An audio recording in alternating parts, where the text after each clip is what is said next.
नमस्कार, मैं हूं आपके साथ आयुषी शर्मा। आइए नजर डालते हैं आज की कुछ खास खबरों पर। गाय भारत की जीवनदायिनी है। गाय को पालने से जैविक खेती होती है। आज समय की आवश्यकता भी है कि गाय को पाला जाए, जिससे मिलने वाले गोबर से मिलावट युक्त खेती ना करके जैविक खेती होगी। पर गाय को पालने किसी को बाध्य ना किया जाए, यह कहना है मध्य प्रदेश के कृषि मंत्री कमल पटेल का। वहीं कृषि मंत्री ने मध्य प्रदेश में घटते सोयाबीन के रकबे पर भी चिंता जाहिर की है। उन्होंने कहा है कि बीते कुछ सालों से सोयाबीन का रकबा घट रहा है, जिसकी वजह एक है कि हमारे पास किसान भाई वही बीज का उपयोग कर रहे हैं जो कि पुराने हो गए हैं। यही वजह है कि बीजों में बीमारी लग रही है। कृषि मंत्री पटेल ने कहा है कि कृषि वैज्ञानिकों से मिलकर इस समस्या का समाधान करने में जुटे हैं।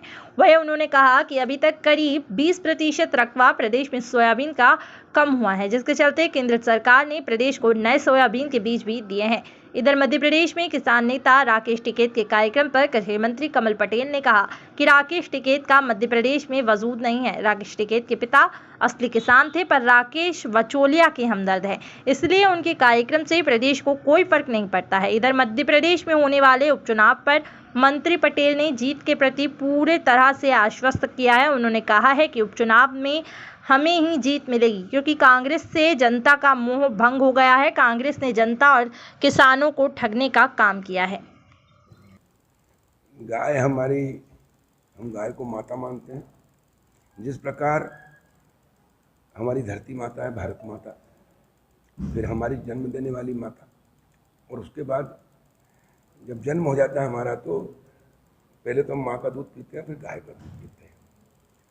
और इसलिए गाय भारत की जीवनदायिनी है हम सबकी। और गाय से खेती, गोवंश से खेती होती थी, जिससे शुद्ध अन्न मिलता था, जिससे हमारा स्वस्थ जीवन रहता था। लेकिन जैसे जैसे हम हरित क्रांति की ओर आए और पेस्टिसाइड का उपयोग किया, तो हमारी मिट्टी भी जहरीली हो रही है और हम अन्न भी जहरीला पैदा कर रहे हैं। आप देखिए सब्जियों में कितनी पेस्टिसाइड का उपयोग हो रहा है। और इसलिए हमारे प्रधानमंत्री नरेंद्र मोदी जी ने भी प्राथमिकता में जैविक खेती को लिया है। गोवंश से ही खेती होगी, गोवंश पालने से दूध भी मिलेगा और हमारे बच्चों को शुद्ध दूध और शुद्ध भोजन, शुद्ध सब्जियां, अनाज मिलेगा, तो हमारा स्वास्थ्य भी शुद्ध रहेगा। और इस कोरोना की जो विश्वव्यापी संकट है, महामारी थी, इसमें पूरा विश्व का ध्यान, पूरी मानव समाज का ध्यान अब शुद्ध अन्न और सब्जियों के ऊपर गया है, यानी जैविक प्राकृतिक खेती और जैविक खेती, और उसकी डिमांड भी बढ़ी है। तो इसमें भारत के लिए बहुत बड़ा अवसर है ये कि हम जैविक खेती की ओर आकर जैविक प्रमाणीकरण कराकर पूरे विश्व में डिमांड है, तो हमारे जैविक उत्पाद की बढ़ोतरी होगी और हम निर्यात भी कर सकेंगे और हमारे देश के 130 करोड़ लोगों को भी हम शुद्ध अनाज दे सकेंगे, ताकि वो स्वस्थ रहेंगे। और नहीं तो आपने देखा कि पंजाब में पेस्टिसाइड का उपयोग करके अनाज को बहुत उत्पादन कर लिया, लेकिन वहाँ पर कैंसर ट्रेन चलती है एक जिले से, बीमारियाँ भी हो रही है।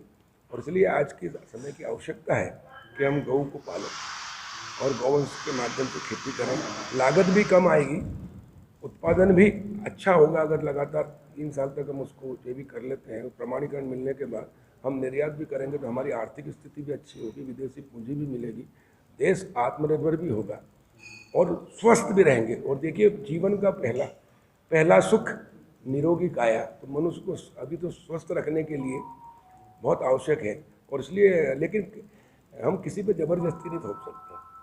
हम आह्वान कर सकते हैं, निवेदन कर सकते हैं, हम खुद पालें, वातावरण बनाएं तो ऑटोमेटिक होगा।